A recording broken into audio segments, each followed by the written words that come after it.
Hi everyone, it's James and welcome back to another episode of Cross Wires, the technology podcast where we look at all sorts of tech and try and look at things from a different angle, as well as just what's cool and what's new. We look at how you can get the most of the tech you've already got. And today I have a wonderful guest who's going to talk to us a little bit about mobile videography, mobile editing, and how far video camera technology has come and why actually our phones are now some of the best video cameras we can have. Ladies and gentlemen, please welcome Stu Little.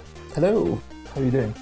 Very well, good to have you with us. Thank you. So I reached out to you on Twitter, and I found you because one of the developers of the apps we're going to talk about had sort of been retweeting some of your work, and I thought, let's have a chat, and we use some similar apps. So first of all, I always like to get my guests to sort of give themselves a little bit of an introduction and get the obligatory plugs out of the way first. Yeah, sure. Well, online I'm known as I am Stu Little, very straightforward. Everyone calls me Stuart Little, but I try to sort of distance myself from a certain mouse. I can confirm that Stu is indeed human. He is not a mouse. Yeah, literally my nickname for many years in the photographic industry was Mouse Man, so oh dear. I kind of shy away from that if possible. But yeah, so I run a YouTube channel and it's mainly based around mobile video editing using an app called LumaFusion. And what I try to do with my video editing is to have LumaFusion as a core base for the editing, but not shy away from linking to other apps like Node Video and different tools within these other apps, and then bring it back to LumaFusion to complete the edit. So I'm trying to, where possible, be as mobile as I can and not have to use a laptop or desktop in any way, shape or form. So literally my equipment now are iPads and iPhones. Fantastic. And I think, as I mentioned sort of on Twitter, and certainly for those who know me, know that I do all the audio editing for this podcast on an iPad. And I think anyone who says these days that an iPad is not for content creation really hasn't used an iPad properly. Yeah, I would agree with that. I mean, when you see people like iJustine and like MKBHD, they tend to do videos now and again whereby they'll use an iPad for a week or two solidly and not use their laptops and that, and they'll always come back to it's nearly there but it's not quite there. It's been there pretty much since 2017, so I mean that's 4 or 5 years now. Yeah. That you had the ability to use the iPad as your main content device. I mean, I literally treat my iPad Pro just like a laptop. About 90% of the time it sits on the Magic Keyboard and I just run it as if I would run a normal laptop. But I've also got the facility that if I want to get creative or even just sit in a couch or go to local Costa Coffee and just chill out in the sofas there, that I can just lift the iPad off the keyboard and just take it with me and use it for drawing or still editing or anything like that. It's just it's a different vibe working with it. I mean, I know now with the new M1 chips that Apple have created that you can now run LumaFusion on a MacBook, and that's exciting, but like LumaFusion's very much a touch-based video editor. And that gives an experience that you just don't get with Final Cut Pro or Adobe Premiere. And the reason why I found LumaFusion originally was through frustration of using Adobe Premiere and struggling badly with 4K footage and it just grinding to a halt even with a really fast desktop or laptop computer. And I went searching for a video editor hoping that I could edit something a little bit more fluidly, and that's when I found LumaFusion. And it turned out that LumaFusion actually hadn't been around for very long at that point. And I think I joined and downloaded the app and paid for it and that within the sort of first few months of them actually launching.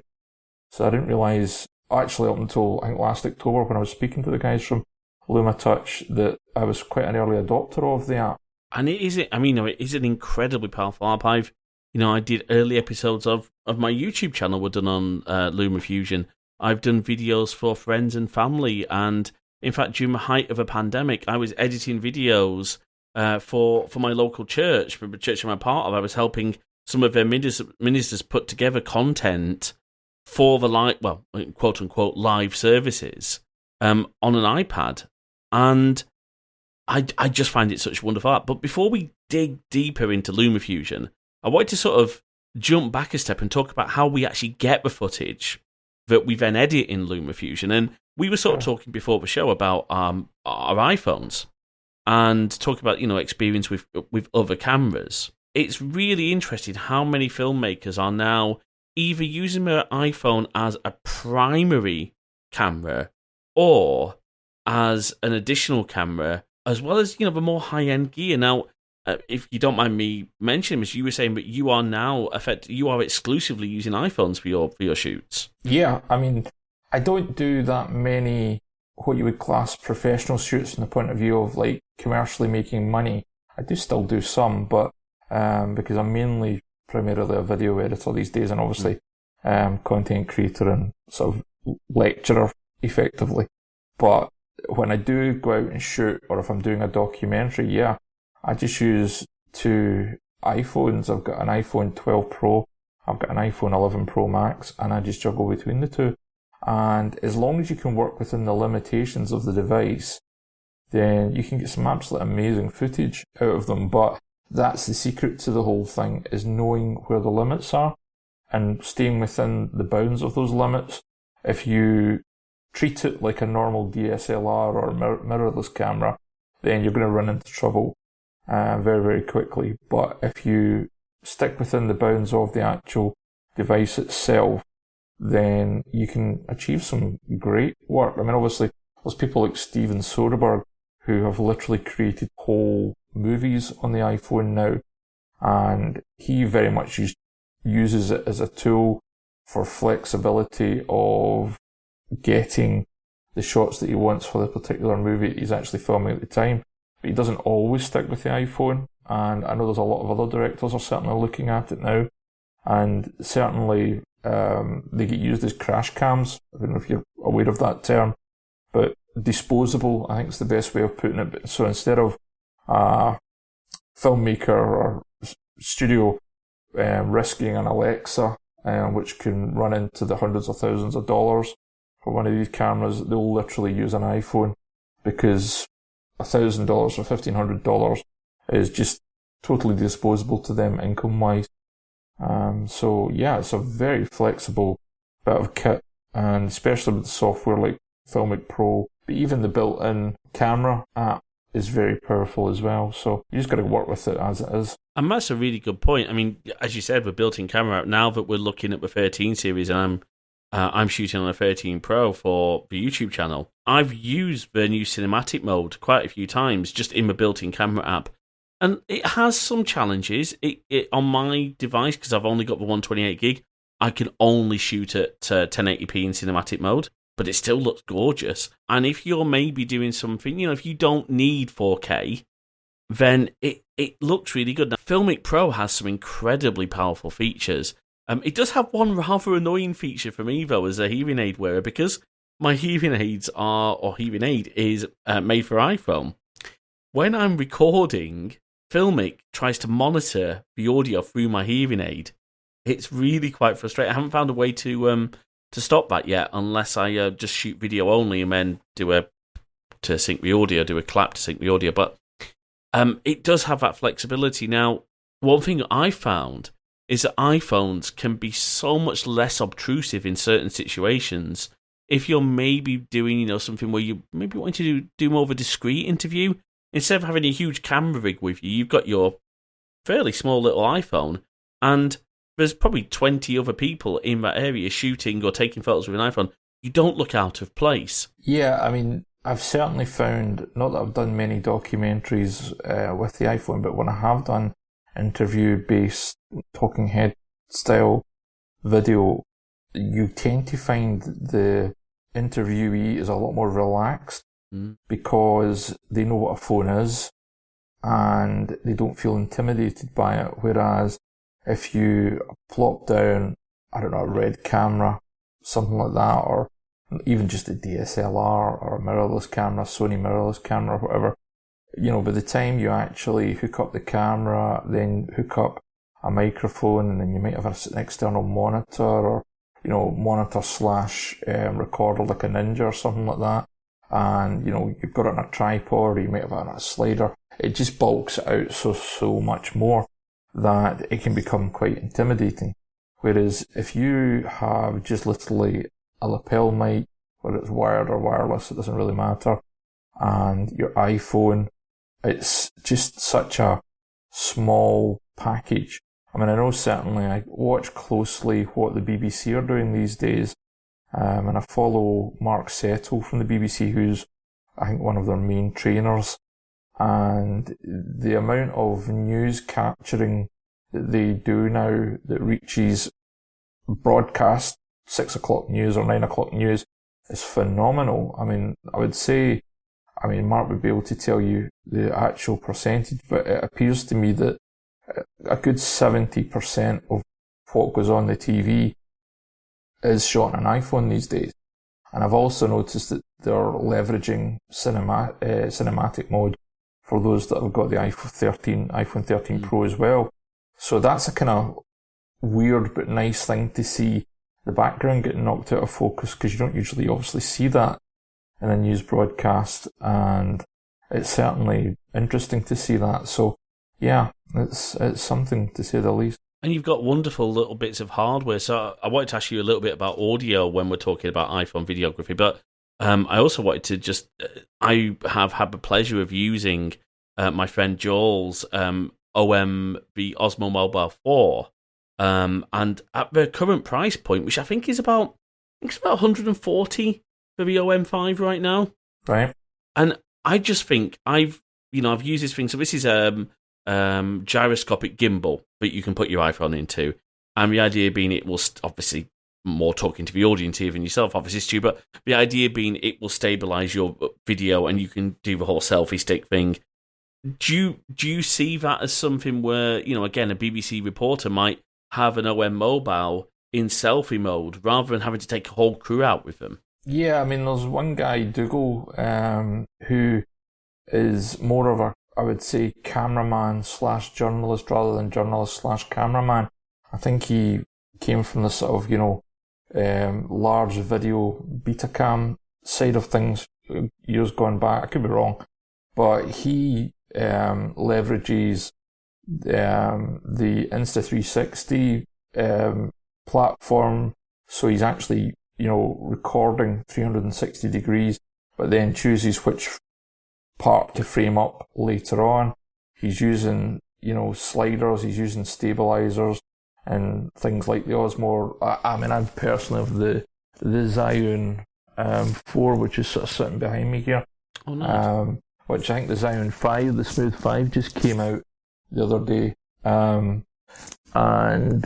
that in itself is really, really nice, especially because it completely syncs with Filmic Pro. I noticed that. Is very handy indeed. I've got one of the older Osmos, I think it's the 2 or the 3, I can't remember. But I don't have one of I think the latest ones have the ability to use MagSafe or have a clamp that magnetically clips on. I believe and things so. like that. And that certainly, makes it even more flexible for getting the device on and off. Because one of the things with stabilizers going back the way was the fact that you always had to balance it. And the thing with these stabilizers you've got to be careful of is weight. I mean, it's very easy to over stress out the motors just by having a case on. Adding the likes of a Moment lens on or something like that, or a Moondog lens, and obviously you've then got to add counterweights. All of a sudden, unless you're using a stabilizer that's more designed for a DSLR, you can quickly overload these things and then they overheat and then they shut down. So as long as you work within, again, it's like the same with the phone, if you work within the rules and the bounds and the weight levels that they set for these devices, they're absolutely superb.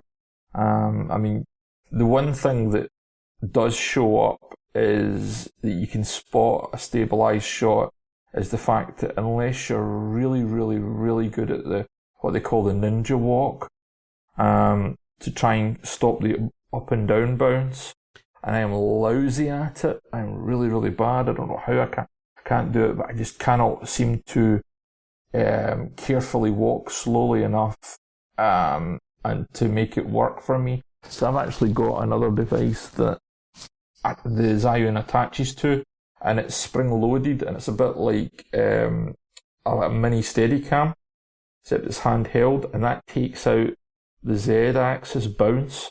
Oh, handy. So that's really, really good. I've used that quite a few times, and thankfully I've got it because the company that made them went bust. Well, that's one we won't be putting in the show notes, Ben. Yeah, I was going to say, it's not even as if I can recommend it unless somebody else is making them now. It was like I think it was just like a wee small 1-2-man outfit. And I've got a funny feeling the stuff was either 3D printed or a combination of press molded or 3D printed. But they kind of look a wee bit hand built, even though they do look pretty cool and sort of professionally made. But yeah, they don't exist any longer. So, but there are other people you can get. Like for example, if you're into 3D printing, you can download designs in Thingiverse and things, and different sites where you can print your own sort of Z-axis stabilizer and hook it up with springs from angle poised lamps and stuff like that. So there's options there. So I use that because I just can't do the ninja walk. Obviously, part of a great video is audio. And, I've always found that the iPhone's microphones are okay if you're close in and if you're just maybe doing a selfie video or, where you're not as precious about the audio. But realistically, for professional or, good quality video, you need good quality audio. Do you have much experience with sort of using external mics with the iPhone? And I mean, the thing that instantly comes to mind is Rode's Wireless Go 2 pack, which, I mean, it's about £250 for the two. So they do the receiver and then two transmitters, and they look fantastic for a price. And obviously, good old Rode will charge you extra for the lightning cable if you don't have a phone. Either you don't have a phone that has a headphone socket, or you don't have the adapter. Yeah, what's your thoughts on mobile audio particularly for iPhone use? I think it's 50, maybe even 60% of the job. I mean, capturing great video and imagery in general is quite easy now. To get it really, really good, you've got to sort of work at it a little bit, in terms of white balance and focus and exposure and making sure that you're, like if you're following a cinematic vibe, that you're working, let's say 24 frames a second, you're working at 148 shutter speed, so therefore that requires then neutral density filters. Got to have good quality neutral density filters and that kind of thing. But when it comes to audio is everything, and it's something that I've started to sort of preach about an awful lot more on my editing, channel, because you've got to capture really, really good audio, but not only that, capture audio you wouldn't even realise you've got to capture to tell a story. And I'm getting quite into creating my own Foley, which is like literally creating my own sound effects and things like that, and saving those bits of audio. And if I have come across a sound I could use in a video, in a future video or whatever, I will actually capture it using my iPhone. And the mics that are actually built into the iPhone, if they're used correctly, the mics at the bottom of the phone, they're actually quite sophisticated and powerful. They're not to be sneezed at. No, not at all. And certainly, what I've recently started doing is when I got my iPod Pro last year, it came with 5 microphones built into it. 2 or 3 of which are noise cancelling microphones, and then the other 2 I think are stereo mic. Could be wrong, but something along those lines. Right. Yeah. So up until about 5-6 video tutorials ago, I was just using the iPad Pro's built-in audio, and it was good enough. But there was still a wee bit of reverb because at the end of the day, I don't have my own studio at the moment. I've got literally the back end of my living area, and it's just recently been converted into a little studio. So there's still just the sound you can hear just now. There's a little bit of reverb, just because there's no sound panels to absorb the sound on the walls or anything like that. And it's something that you can remove to a certain extent in post, but for the most part, it is still there. But very recently, I've actually started recording my audio externally, and I use a Boya lav mic, which is wired. And I'll tell you why I've used the wired rather than the Rode mic for two reasons in a second or two. It has a preamp built into it, but it also has a lightning jack. Oh. So you don't really have to worry about conversion or anything like that. You just plug it straight into your lightning port on your iPhone. So I either use, if I'm filming with the iPhone 11, I'll plug it into that. Like if I'm doing a piece to camera, for example, and that's purely so that if I need to reference my iPhone 12, then I can literally have it in shot with me. But sometimes I'll use the iPhone 12. But all of the time now I'm recording to an external iPhone and using a clap to sync the audio with the video. And that's worked out really, really well. And I think I've released maybe 2 or 3 videos now where I've been using the external audio and getting it the way I want it, and it's really, really sounds great. But on top of that, I heartily recommend what I call doing a sound sweep when you're out filming. Now you could be using a shotgun mic, a lav mic, or just the mics that are on the phone, just whatever you have to hand, and it's to record audio elements separately that you can then bring back into the video later. And a good example of that was I did a small short piece about a ring maker, a jeweler, and they've obviously got all sorts of different noises going on, from the noise of the flame and the gas for melting bits of precious metals, to grinders, belt sanders, polishers, little Dremel type devices. All of these things have obviously got their own noises, hand files. And what I did at the end of the shoot was I got the person to make a noise with every single piece for about 10 to 15 seconds per element, and then I could then use that and loop it later on in post. So you've got a soundscape going on behind the voice, behind the narration. It sounds. To simplify that, if let's say you were filming down in the beach, and in Britain we have seagulls. We do. So seagulls squawking, even motor cars to a certain extent in the background, the sound of the ocean breaking, the sound of somebody walking in sand, capturing these things a little bit closer, and then you choosing to introduce elements and take stuff away. Like it adds a wealth of quality, and it's so easily done.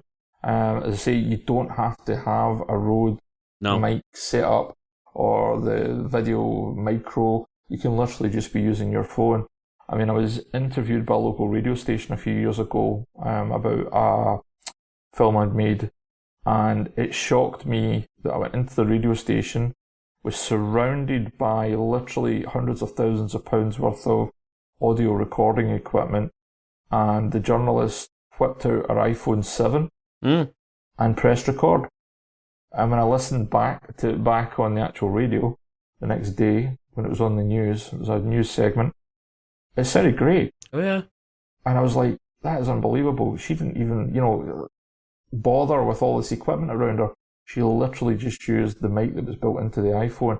Now, granted, it wasn't a sound, controlled room, so, there was no adverse wind noise and everything was dead and down, because it was a room where normally a radio presenter would be sitting, talking to their audience. But apart from that, it was just an iPhone, and it sounded tremendous. And I know, like, so Nick Garnett from the BBC, he's forever gone on about using an iPhone as an external microphone.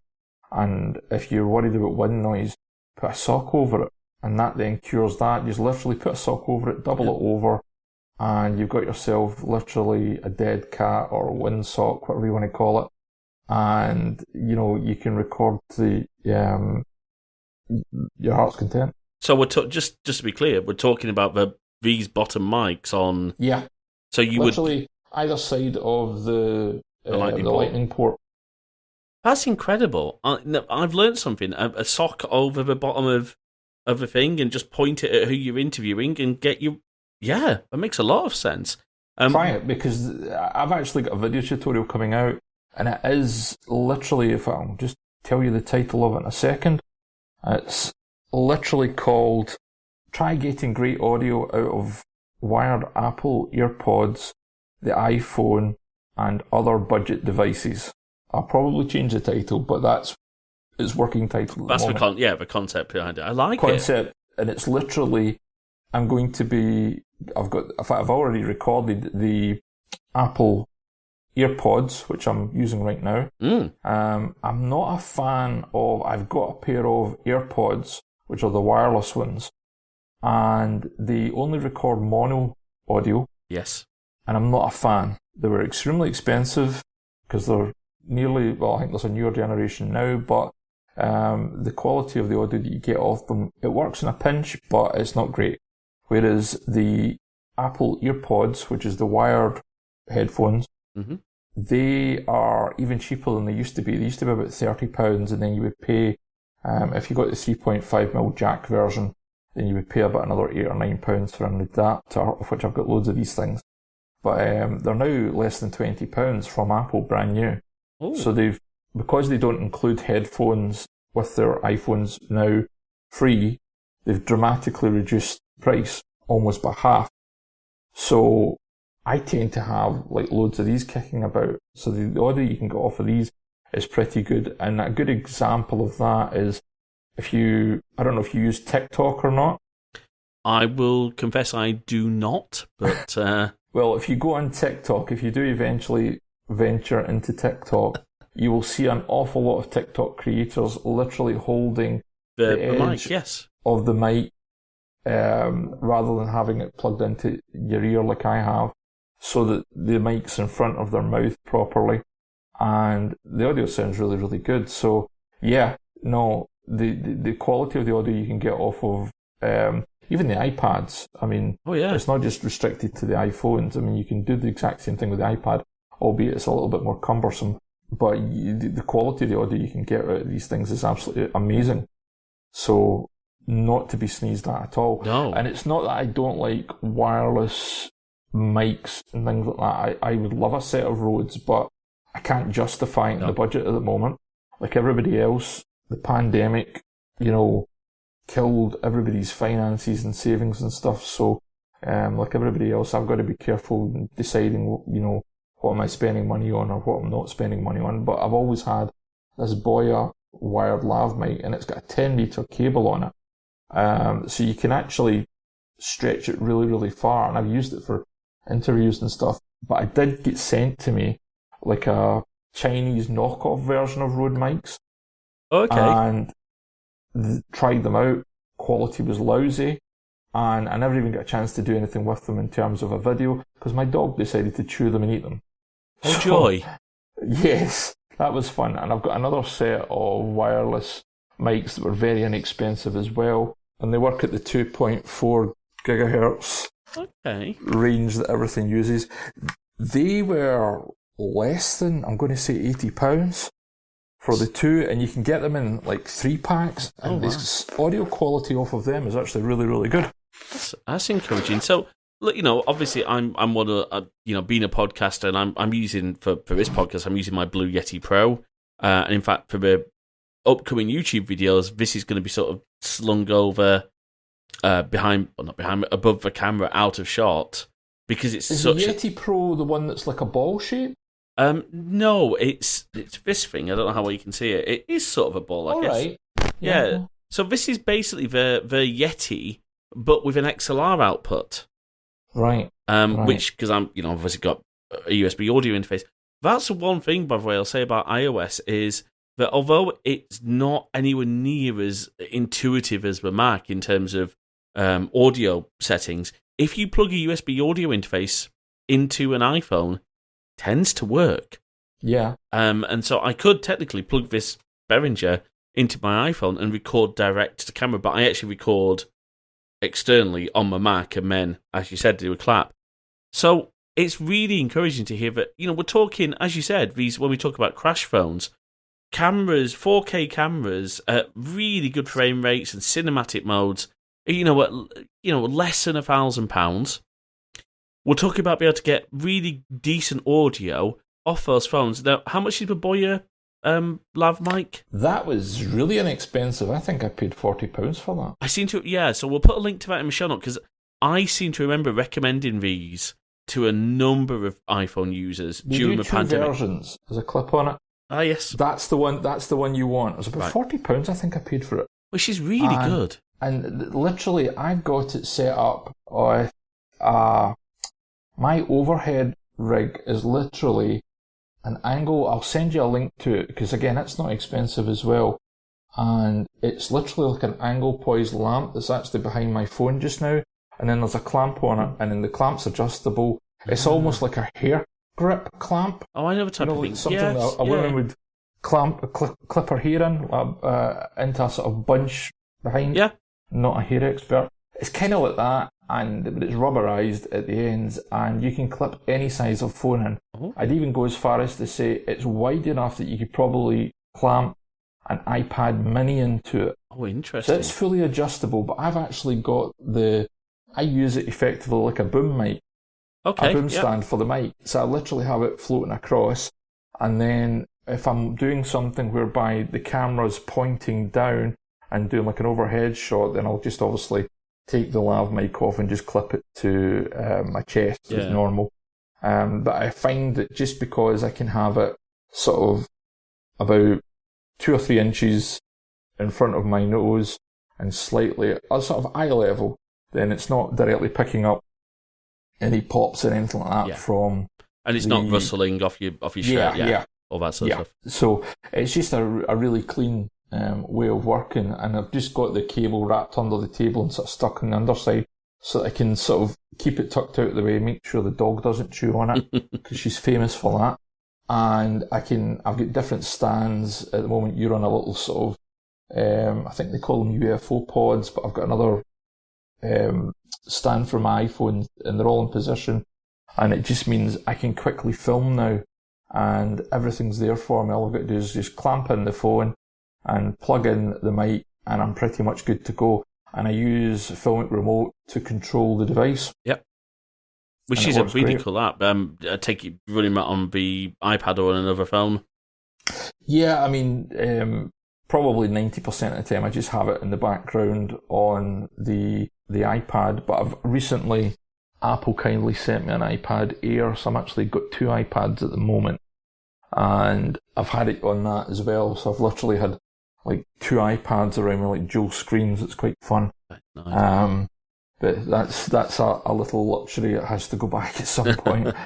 I don't get to keep it. No, it's a shame. But let's loop back to then. So we've got our footage, we've got our audio, we've got our iPad. Now I'm on a 4th gen Air, so the one before this new M1 based iPad, and I've had no problems at all editing audio or editing video on this thing. I've been editing 4K on this last generation iPad Air.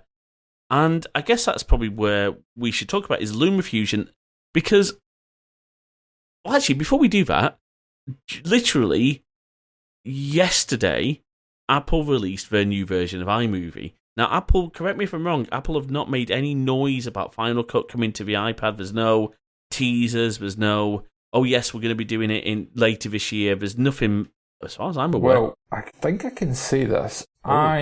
Because Apple send me devices to use and play with and things like that, which is really nice of them, I have to do their PR events, which, because of COVID, are online. Yeah. I'm just actually looking at the new iMovie just now. I didn't realise, you sent me a link to it earlier. I didn't realise it had actually physically launched. Yeah, I think it launched yesterday, so I've downloaded it. It's literally it's on my device. Now, I got a demo of this about a month or so ago, and there's like Magic Movie, I think storyboard, and then just normal from scratch make a movie. Mm-hmm. One of the things that really intrigues me is the storyboard, because it lets you pick a situation. For example, if you were doing a DIY video, or if you were doing a cooking video, or obviously, which is very important these days, makeovers that ladies like to do and sell their makeup and things like that online, or gaming or whatever. Yep. You choose the theme, and you then, let's say cooking. It then lets you pick the style, and then it's effectively telling you what shots you need to get. So it actually storyboards it out for you. So it's a completely different approach to how, like, compared to what LumaFusion's doing, because LumaFusion is literally, or the company LumaTouch, Chris and Terry have built out this software which is absolutely superb, and it's marrying the best of touch technology with the best of a traditional non-linear editor, but along the lines of Final Cut. Yeah, it's much more of a traditional NLE in the way the tracks are laid out compared with, say, iMovie. Yeah. So that's why, I mean, you've got the likes of, you've got VN, which is an interesting sort of video editor, and it's free, but there's ads and things in it. Right. But it's flexible to a point. And then you've got CapCut, and then there's also Velo. I think there's a few other, KineMaster's another one. There's quite a few out there, but they all don't work the way we as editors need them to work, and that's the way LumaFusion works, and that's why LumaFusion, I would say, is more professional than any other editor, apart from the fact that if you are still using the likes of Final Cut, you can export the metadata and load the actual content up onto Final Cut. But it's definitely much more flexible in my eyes working with touch. And the reason why Apple, I don't think, have done Final Cut for iPad, because potentially, if you think about it, if we can take the likes of LumaFusion and run it on a MacBook, there's nothing really to stop it going the other way. No. You know, you could effectively run Final Cut on an iPad. Technically, yeah, from a code-based point of view, absolutely. From a practical point of view of the touch aspects, it becomes extremely difficult. And that's something Apple have, and we know what Apple's like. They don't ever release anything unless they're 100% sure it's got that Apple seal of approval, that little sprinkle of Apple dust, you know. So that's why, you know, we haven't seen like up until last September, we didn't have cinematic video and blurring out video, whereas that's been on Android phones for ages. Yes, I know you've got the likes of Focus Live who have been doing it, but just not quite in the same fashion. But it's interesting the way they've released iMovie now. They're taking a different approach, and I think that can only help LumaFusion because it's still not working in the way a professional editor would want to work. But if you get somebody, for example, who is used to an Avid setup and works in the film industry or is used to Final Cut or Premiere, they can go into LumaFusion and very quickly pull together what they need because it makes sense. There's a logic to it that is similar to Premiere, similar to Final Cut. Not the same, but similar. Whereas in the likes of iMovie and that, it's just a completely different vibe. But I'm quite keen to try iMovie. I launched it for the first time just a few minutes ago while you and I are talking, and I saw a demo of it about a month ago. It does look interesting, and I think to the general public and somebody just wanting to do these things and not have to worry about the technicalities of how these things actually work, it could be interesting.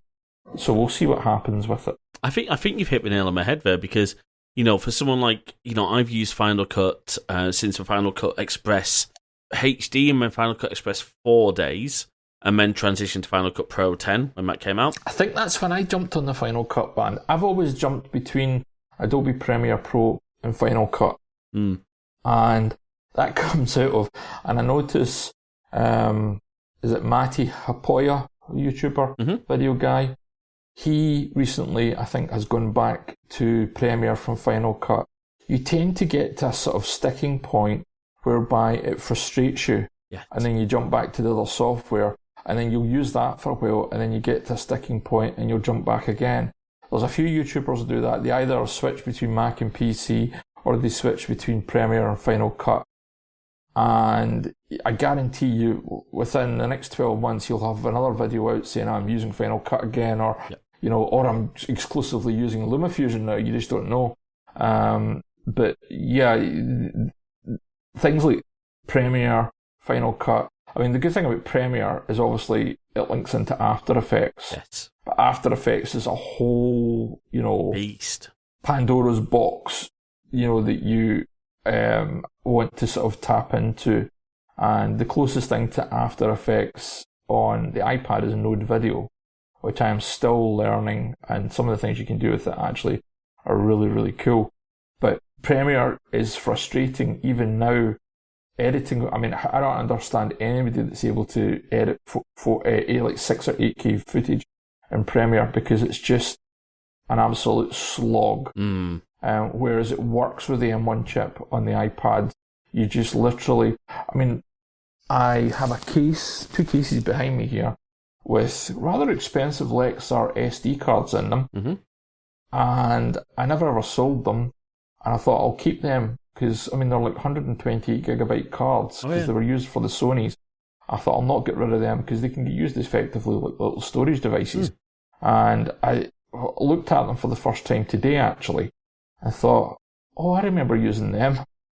And it's really weird, because I'm not used to my onboard storage on my iPhone, and then just airdropping my content over to my iPad. Or in some cases, I'll edit directly on the iPhone. So, yeah, iMovie is going to be an interesting one. I think so. Keep an eye on that. And I think it's going to be really helpful for people who are maybe starting off on TikTok, starting off on YouTube Shorts, starting off on YouTube, who've never used NLE and just want to create content. But LumaFusion just has so much power. I mean, and as you said, the touch interface, so little things like how you apply the effects and things that actually I find frustrating in Final Cut, like doing a doing a picture-in-picture move. Yeah. It's so intuitive on LumaFusion. And as you said, it has the ability. Now, it isn't an app purchase. Now, probably should talk pricing on LumaFusion. It is a more professional app. So we're not talking Final Cut pricing. It's not subscription-based. Thank you, LumaTouch. Really appreciate that. It's so at the moment, UK pricing is $34.50, $34.49 for the base app. I think I paid less than that. 25. Yeah. But this was like LumaFusion 2 point. In fact, it might even have been 1 point something. I think I bought Whatever it. Whatever their first proper legit version was that they charged for, that's what I had it at. But yeah, you can you buy the software, and then you can buy some of the add-ons. Like there's a subscription to Storyblocks, which I do use constantly. That has just been such a brilliant thing for me, because I just purely down to family circumstances, and like I educate my son at home rather than him going to school now because of the pandemic. It just got to the point where I thought I can do a better job myself. So he gets educated at home, so I've got responsibilities with that and doing all that kind of stuff. So I don't get to go out and about and shoot as much video as I would like to. So I lean upon using stock footage for my tutorials more so than ever before. And some of the stuff in Storyblocks is absolutely amazing. Oh, it is good. You've also got the ability to export, as we spoke before, or to Final Cut.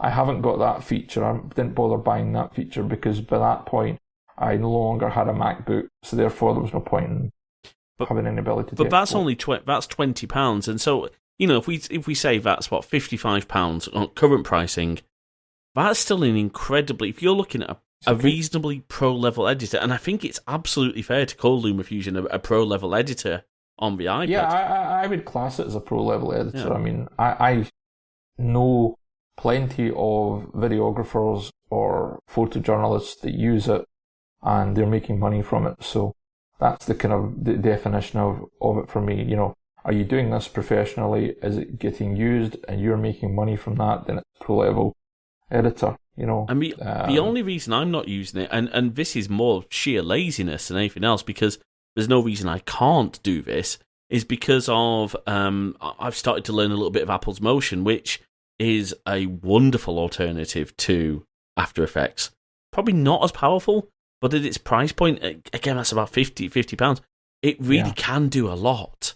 And I've done... I would actually encourage you to download and learn Node Video. Okay. Because Node Video can do more than Motion can. Ooh. And, I mean, you can effectively use Node Video as an editor. I wouldn't, but you can. And the reason I say I wouldn't is because the timeline and the way it works is a little bit counterintuitive. You do have your layers as you would in a normal NLE, but I don't know who the developer is. It's a Chinese software firm, but like, so for example, one of the things in LumaFusion, keyboard shortcut, use them all the time. So spacebar, that is basically play pause. You know, J, K and L is J's reverse, K's normal, L's twice the speed for playback. So they're using the same shortcuts as you'll find in Final Cut and as you'll find in Premiere. So again, that's something that is, granted the cutting option like is Command B, but that's, you know, it's even in Premiere and in Final Cut, they all use a different button, but it's still, you know, it's one or two buttons to make a cut. Command B's, Command B's the blade tool in FCP 10. Is it? Right, yeah. Right. I couldn't actually have told you that. It's that long since I've used Final Cut now, because I'm on about 3 years of solidly using LumaFusion that I forgot all the shortcuts for Final Cut. But anyway, Node Video doesn't have those features as yet, but they are coming around. They're listening to likes of people like me, and I've made suggestions to them, and they've implemented those suggestions, and they're getting there with it. But the things that you can do with Node Video, I mean, it can be used for color grading. It can obviously be used to video edit. They treat it like a video editor, but it's not. You have the full ability to do automatic keyframing. It has tracking on it so that you can track objects in a three-dimensional space. It just has so many features on it that you get in After Effects and also get in Motion, but it's on an iPad. And obviously, if you're running even just a normal iPad Pro or iPad Air, it works fine. If you're running an M1 version, it doesn't even get stressed out. So it's a powerful bit of kit. So I would encourage you to download the free version and play with it. And then if it's worth your while, again, it is a subscription, but it's not ridiculously expensive. I think it's like £23 for the year. So yeah, I'm just looking at the in-app purchases now. So as you said, a year is about 22. Monthly is £3. Or they do have a lifetime, which is 50 quid. I was going to say it's either 50 or 60 quid. I think it was 60 and they actually reduced it. Which is really good value, so I will definitely try that out. So thank you for that recommendation. As I said, my only reason is, you know, the integration between Final Cut and Motion means that, for like things like my outros and my intros to the YouTube stuff, I'd created them as Final Cut titles from within Motion. You know, and I don't think, and please correct me if I'm wrong here, but I don't think either is suggesting that those who have established workflows in Final Cut Pro 10 and are happy with it, and are happy with Motion, or the same with Premiere and After Effects, should suddenly ditch those if they're comfortable. But having LumaFusion and having Node Video on an iPad, which you can just carry around with you, because, you know, I don't have a laptop, I just have this iMac and this iPad. Being able to, you know, if I want to go and shoot, say I'm visiting my family, but I still want to make videos, well, it's no real hardship. As you said, airdropping content. In fact, airdropping content is probably faster than trying to connect the lightning cable, because as far as I'm aware, that's still USB 2 on iPhone? I couldn't honestly tell you. I mean, I literally, I live on AirDrop in terms of transferring files, and it used to be that if you AirDrop a video file from Filmic Pro to your iPad from your iPhone, it did do a conversion, so you weren't getting all the quality, but they've since changed that, I believe. Hopefully I'm right in saying that. No, I think you're right. I think they have. Yeah, so that you're getting the best quality that you've recorded it at. It's not doing any sort of conversions to the file in any way, shape or form. I've certainly not noticed any differences from the files, but apart from anything else, I mean, because I've got a really fast Wi-Fi network in the house, like by the time I've sometimes recorded stuff on my phone and I get to the iPad, the stuff's already transferred across via the Photos app's upload. Because I use an awful lot of iCloud and Files app and things like that. I mean, it's very much a solid part of my workflow that when I'm recording audio or recording video or screen recording, the stuff always gets backed up to the Files app and the iCloud. And that's become more important now with the iPad Air, because with the iPad Pro that I've got in front of me just now, I'm very fortunate in that it's a 2 terabyte SSD that's inside it. So there's loads of space. I haven't even used up 400 gig on it as yet.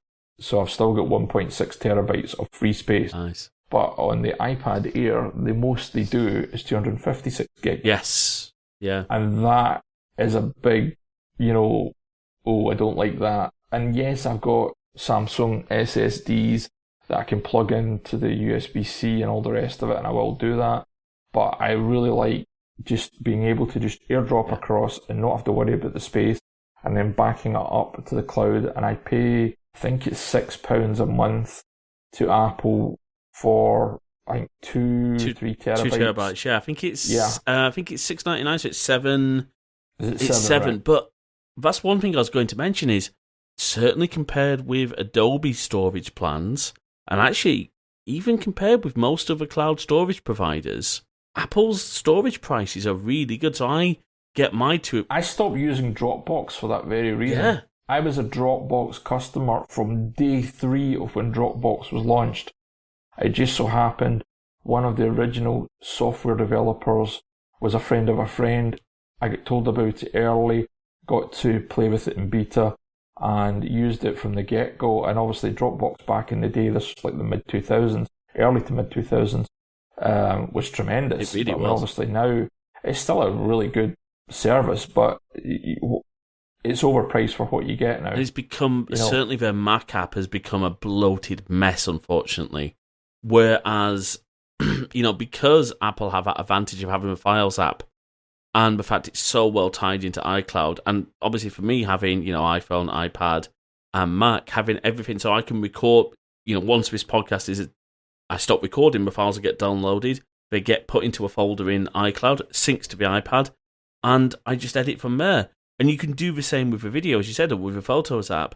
One of the other things that I love about LumaFusion is if you do have, as you mentioned, a Samsung SSD, USB-C on your iPad Pro, they have no qualms with you editing straight from an external drive. Yeah, and it works extremely well. I've actually tested the iPad Air with the SSDs, and I've ran 3 continuous 4K streams and audio, and it hasn't choked with the M1 iPad Air. It just smooth as butter. It really is impressive what they've done with these machines. The fact that, I'd be very interested to hear from anyone who's used LumaFusion on because I'm using this on, I think this is an A14. Yeah, it's an A14 in this there. But the current base model iPad, it's not going to be as smooth as an M1. My son's got it and it works. Really? Okay, awesome. Mm-hmm. It can handle, I would say, 1 or 2 tracks of 4K, no problem. So again, going back to a whole social media creators, maybe your gamer edits. Well, you're probably only going to end up with maybe one stream of 4K and probably one of 1080p for your game content, unless you've got an incredibly powerful thing. Now, of course, that's the only thing that you can't do on an iPad right now is capture from. There's no iPad capture cards. There's no. I mean, you can certainly there's becoming, I mean, the biggest gaming platform out there isn't PlayStation and Xbox, it's iPhone, iOS. You can screen capture on, yes. You can screen record. So there's quite a large community. I mean, like one of the top titles would be PUBG, of course, or even Fortnite. You can play on mobile, and obviously you can connect a gaming controller, whether that be Xbox or PS4 gaming controller, to your iPad now, and it talks it no problem. There's no lag, latency, or anything at all to worry about, and you can record as well. And there are apps out there, StreamChamp, which I have dabbled with. I've done 2 live YouTube videos where I've actually broadcasted live, and it gives you the ability to record the screen or broadcast the screen, and also if you've got an iPhone or even a laptop webcam or whatever, you can actually have a picture-in-picture of you at the same time, and that works extremely well. So again, just going back to what we started, almost circling back, because I'm very much aware that we've been talking for about an hour and it's been fantastic. Circling back to where we started from, anybody saying that an iPad cannot be used for serious content creation needs to go and play with them. They are wonderful devices, and you know what? Yes, Apple's products are, I don't like the term expensive, they are not cheap, but the value. But is it anything cheap these days? Because, you'll pay, the latest Samsung Galaxy's really expensive. The Google Pixel's not cheap. I think you're on to, is it the Xiaomi? I think are the only ones that you'll get a lot of bang for your buck. But you get this sort of Android bloatware that comes with any Android phone. And I've got nothing against Android devices. At some point I will invest in an Android phone just so that I've got the ability to capture video on an Android device and just know what it feels like. Does Filmic's available for Android as well as iOS these days? Yeah, and LumaFusion's actively being built for Android, which is something 1.5 years ago they weren't going to do. And they've obviously got to the point where they're thinking, maybe this is actually a good idea after all. And they've got a third-party software developer who specialises in Android building it for them in conjunction with their team. It's going to be an interesting small team they have. So it'll be interesting to see what LumaFusion, I think it'll be identical, but whether there'll be any differences. But in terms of, there are some frustrations when it comes to using an iPad. I'll give you an example.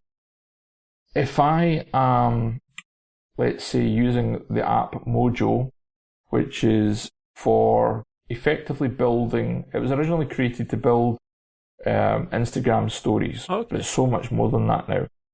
You can use it for TikTok, YouTube Shorts, and just video in general, and it has a load of templates, and it's got motion graphics built into it, and it is tremendous. But if I record a title animation, let's say, I do all my titles in Mojo, and then I send them across to LumaFusion using the little share and then tapping on LumaFusion app, and then it pings it directly into LumaFusion. The one thing I can't do is rename that file. I can rename it once it's in LumaFusion, but I can't rename it in any way, shape or form from Mojo. And that's not Mojo's fault. That's actually an iOS thing. There's no way to name a file that you're sharing across via the share. Naming files and batch naming files is very much a missing link in the iPad. You can do it. There are apps. There's an app called File Browser, which you have to pay for. Again, it's one of these things. When we talk about these things, they're not that expensive when you compare it to what you've had to pay for apps and PCs and Macs before. Hundreds and hundreds of pounds for software. It's about £10 or £15, I think you pay for this, and that gives you a really nice way of batch renaming. So, for example, when I've been shooting stills, because at the end of the day, as much as I'm a filmmaker and video editor mostly these days, my background was photojournalism and photography to start with. So I still use an iPhone to a certain extent how I would use a DSLR or a mirrorless camera. When I get the files in, I like to rename them. Yeah. I like to make sure that they've got, a number, the date, the job name, and then obviously if they're raw, whatever it is, and or HEIC files or whatever, JPEGs and all that kind of stuff. And you can do it in Lightroom, but it's a pain because you've got to effectively get them all in, then you've got to export them all again. You can't export them as the original RAW that they were recorded in. They've got to be DNG. It becomes cumbersome. And there's File Browser gives you the ability to batch rename.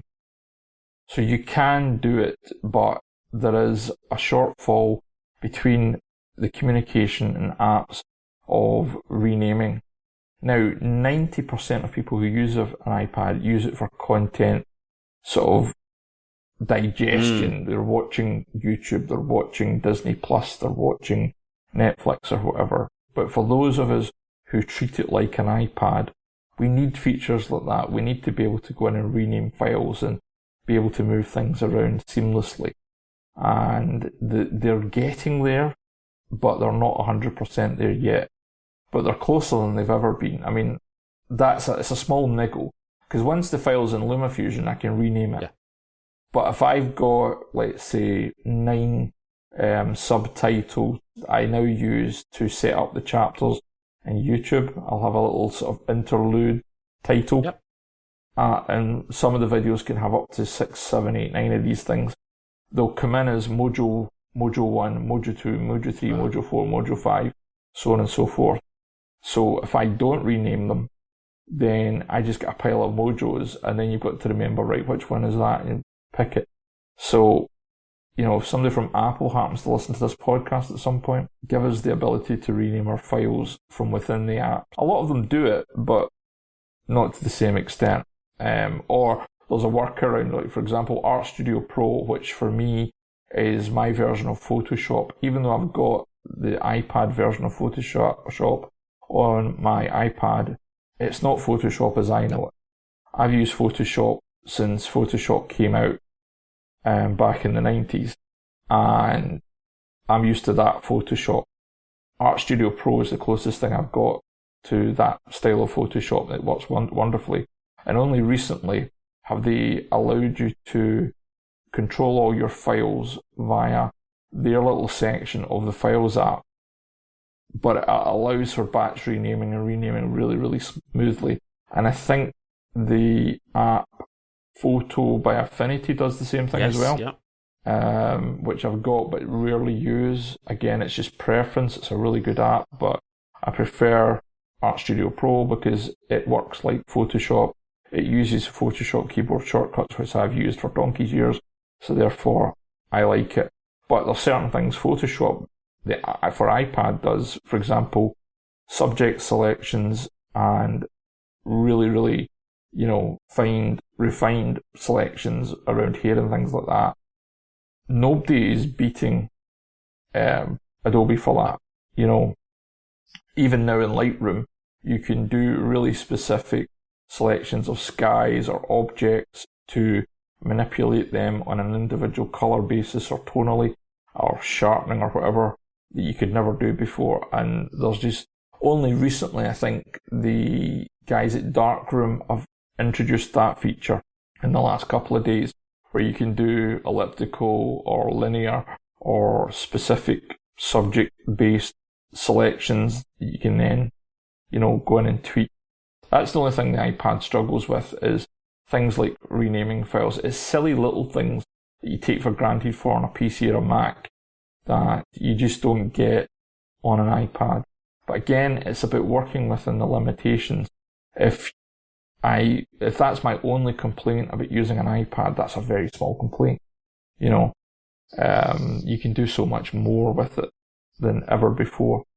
It still amazes me how much you can do on an iPad. And you've mentioned so many apps, and that's one of the things I love, is that the iPad has allowed so many developers to bring wonderful tools to the market but might never have actually come to a desktop operating system because touch just has that uniqueness. So we will link all the apps that Stu's mentioned, particularly LumaFusion and Filmic.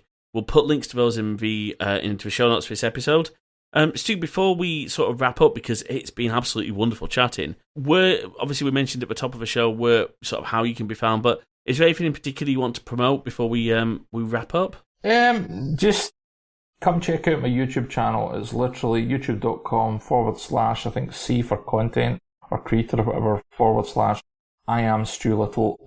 Thankfully, all my social medias, whether it's Twitter, Instagram, is I am Stu Little, so I'm quite easy to find on the internet. And I try to, where possible, because I am a small content creator, if somebody asks a question on my YouTube channel or on Twitter or on Instagram, I always reply. And I'm going to try and keep that up as much as possible as the channel grows. I know it gets to a point where you hit maybe 10k, it becomes quite difficult to respond to everybody.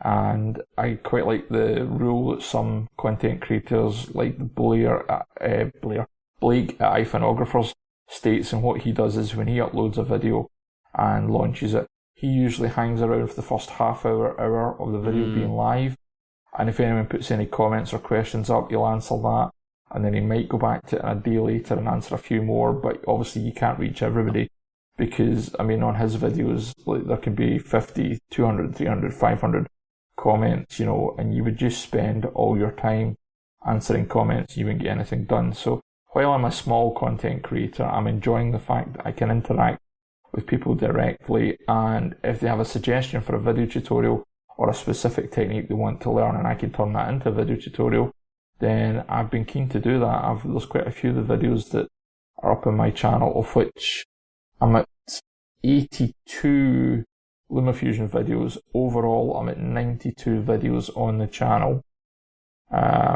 So we're kind of coming towards 100 videos in total.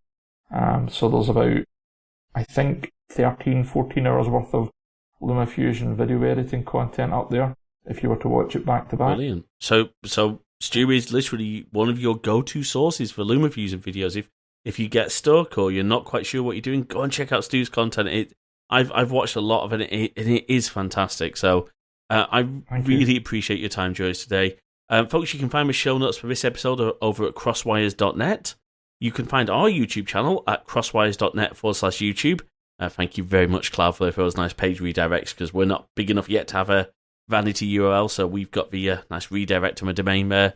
You can email, if you've got any questions at all, to podcast@crosswires.net. And don't forget to follow us on Twitter at CrossedWiresMG. I could not get just Crosswires. Someone else has already got that. So I thought, I'll try and be a whole Linus, LMG thing. But there's absolutely no media group. It is just me. But, maybe one day we'll get there. So sort of thinking optimistically. Excellent. Well, thank you again, Stu. And I hope everyone enjoyed this episode. And we'll see you on the next one. Bye-bye.